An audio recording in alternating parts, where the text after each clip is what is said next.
Hi guys, welcome back to another episode, and hey, another Game Boy video. Yay! So there's even more shoot 'em ups on the handheld. A lot of, unfortunately, Japanese only releases, but there's some that came to North America as well, which is the Japanese ones. It's a real shame because they're really good. They're really solid games. It's really unfortunate because there's some really solid titles, music-wise, even graphics. I mean, some of these games look amazing, but unfortunately they're only released in Japan. So we're going to take a look at some of those and some other ones, like I said. So enjoy.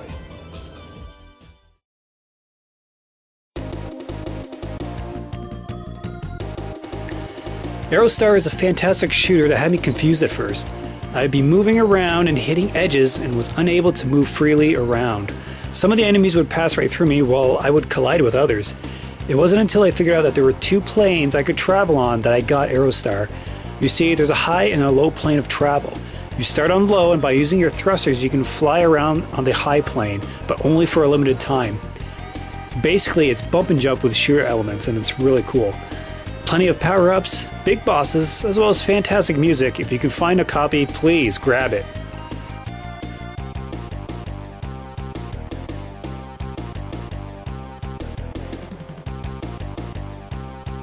Jellico sent us a horizontal shooter that reminds me a bit of a Valkyrie fighter from Macross. I like the feeling of powering up your ship because shooting a barrage of 4 shots on the screen is great. You mow down the enemies with ease, and the spread of fire is large. It's really good. One thing that took me getting used to was the thrusters. Pressing the button will send you flying up into the air and usually into enemies.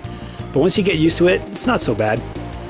The bosses in the game are also large, which is always great to see in these Game Boy games. There's also some levels where you travel downwards, like deep into a research laboratory, and as you square off with a cool enemy, it's pretty solid. It's another game that you should definitely check out if you can find it.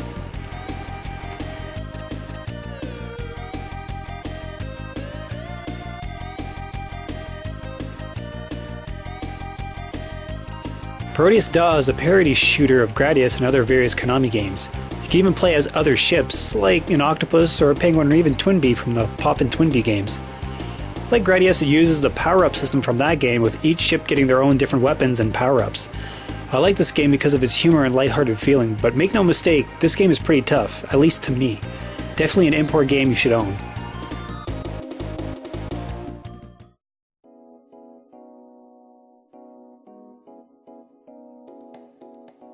To my knowledge, this is a Japanese-only game. This one is based off the beloved Darius series. You know, the one with the evil fish empire? Yeah, that one.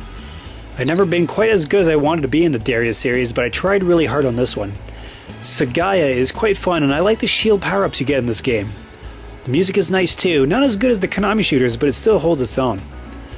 I absolutely love the insanely large bosses in this game. They look really damn good on the handheld. It's a shame Taito didn't release this one to North America because it would have been one of the premier shoot 'em ups in the library.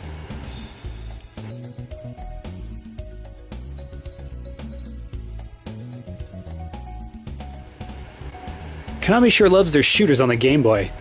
In this one you play as Twinbee and can fire bullets at enemies and toss bombs at ground units.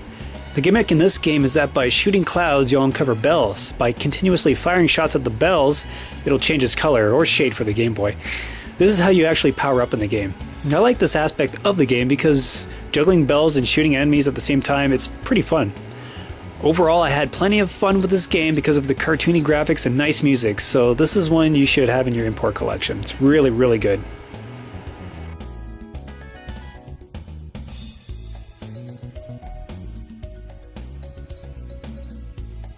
Chikyu Kaihugen Xahsz, or Xahsz. This very well may be the best spaceship shoot 'em up on the Game Boy. It's a crying shame it was never released in North America, however.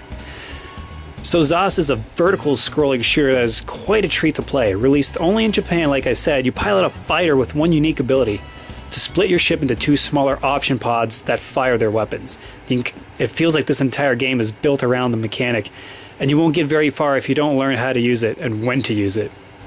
The music is just excellent here, and the graphics to me are superb, some of the best even. The game, however, is pretty brutal and offers limited continues set at 3 or 4, I believe. I believe it's 4. Game Boy fans, you're doing yourself an injustice if you don't play this game. Buy it, emulate it, find it on a multi-cart, just play the damn game and enjoy one of the best on the handheld. So there you have it, guys. A few more Game Boy shoot-'em-ups down the list. I'm pretty sure that's all of them. I don't know. If I'm wrong, please comment down below. And I know there's like Space Invaders and things like that, but those are some of the really old, archaic shoot-'em-ups from the old arcade days, which is fine. I mean, they're technically shoot-'em-ups, right? They gave birth to the shoot-'em-up. But I'm talking about like side-scrolling, horizontal, and vertical, and all points in between, I guess. Some points in between, who knows. Anyway, so comment down below. Tell me what you thought of this episode. Did you like it? Maybe you did, maybe you didn't. Like I said, if I missed any games, please tell me down below. This is the Max Pack 24 channel. I do hope you enjoyed this video. For those about to retro play even more Game Boy games, shoot 'em up games that is, we salute you. Take care.